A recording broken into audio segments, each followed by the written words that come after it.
ಶಿಶುನಾಳ ಶರೀಫ ಶಿವಯೋಗಿಗಳು ಇವರು ಕೂಡ ಪವಾಡ ಪುರುಷರು.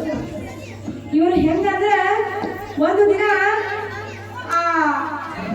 ಆತನ ಯಾವ ಶರೀಫ ಶಿವಯೋಗಿಗಳ ಶಿಷ್ಯ ಗೋವಿಂದ ಭಟ್ರು ಏನ್ ಮಾಡ್ತಾರೆ ಅಂದ್ರೆ ಗುರುವಿನ ಸೇವಾ ಭಂಗ ಆಗಬಾರ್ದು ಅಂತ ಅವರು ಒಂದು ದಿನ ರಾತ್ರಿ ಏನ್ ಮಾಡ್ತಾರೆ ಅಂದ್ರೆ ಆ ತಾಯಿ ಹತ್ರ ಬಂದು ನಿಂತ್ಕೋತಾರ.